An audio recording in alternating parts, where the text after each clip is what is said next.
Televisi Rusia menunjukkan CEO Stark Industries Tony Stark mengungkapkan identitasnya sebagai Iron Man kepada dunia. Ivan Vanko, yang ayahnya, Anton Vanko, baru saja meninggal karena alkohol, melihat kejadian ini dan mulai membangun reaktor ark untuk membalas dendam pada Stark. 6 bulan kemudian, Stark telah menggunakan baju Iron Man Mark IV untuk membantu menjaga perdamaian dunia. Walaupun terkadang untuk sekadar pamer saja, dia kembali melanjutkan lembaga Stark Expo di Flushing Meadows untuk melanjutkan warisan ayah Howard Stark. Senator Stern menjatuhkan tuntutan yang menuduh Stark atas teknologi Iron Man kepada pemerintah. Stark lalu menolak.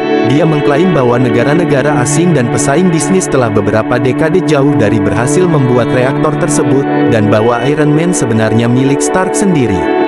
Dia memenangkan tuntutan tersebut. Inti palladium dalam reaktor ark yang membuat Stark hidup dan kekuatan armor perlahan-lahan membuatnya keracunan darah, namun dia belum sempat menemukan pengganti jabatannya. Stark merasa bingung, dan memilih untuk tidak memberitahu siapapun tentang kondisinya saat ini. Stark lalu menunjuk asisten pribadinya. Vanko menyerang Stark ketika Stark sedang melakukan balapan di sirkuit de Monaco, menggunakan reaktor ark dan armor Whiplash.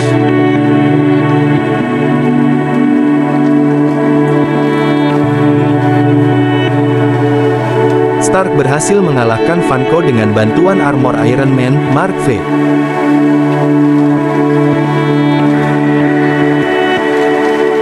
Dia mengetahui bahwa Vanko adalah putra dari pasangan tua ayahnya, Anton Vanko.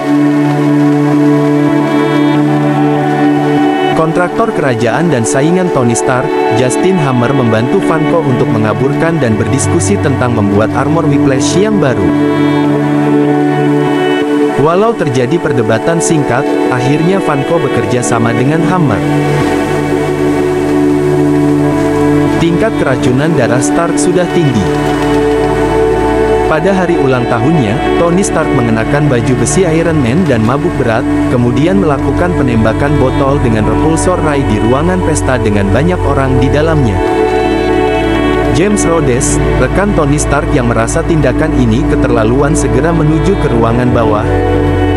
Selanjutnya terjadi baku hantam antara Tony Stark dan James Rhodes. James Rhodes mengalahkan Stark dan ke markas militer Amerika Serikat dengan mengenakan armor Iron Man yang tadi. Setelah sampai, dia menyerahkan armor itu kepada pemerintah. Tony yang setengah sadar pergi ke toko donat untuk makan. Dia lalu bertemu lagi dengan Nick Fury, Direktur SHIELD dan agen SHIELD, Natalie Rusman.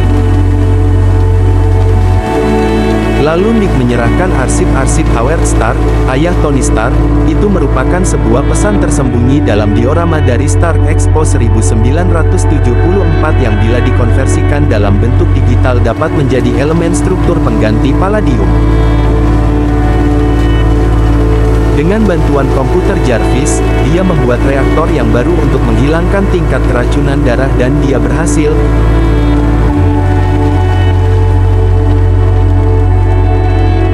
Lalu Vanko menelpon Stark untuk memulai balas dendamnya dalam waktu 40 menit. Saat Hammer ada di Expo, Hammer memperkenalkan robot militer buatan Vanko, dan juga Rhodes dalam armor War Machine. Stark tiba dengan armor baru Iron Man Mark V untuk mengingatkan Rhodes bahwa Vanko masih hidup. Tetapi Vanko merebut kendali dari semua robot dan armor Rhodes lalu menyerang Tony Stark. Hammer lalu ditangkap oleh polisi. Sopir pribadi Stark, Happy Hogan, dan agen Natasha ke Hammer Industries untuk menangkap Vanko. Hanya saja Vanko berhasil lolos. Natalie lalu meribut War Machine dan berhasil. Stark dan Rhodes lalu menghancurkan semua robot Vanko. Vanko muncul dengan armor Whiplash barunya, yang sekarang lebih kuat dari waktu lalu. Mereka terdesak karena armor Vanko itu. Untung akhirnya Vanko kalah setelah mereka menembakkan repulsor mereka. Ternyata saat kalah, armor tadi mengaktifkan sistem keseluruhan diri sendiri. Iron Man dan Rhodes kabur sebelum armornya meledak.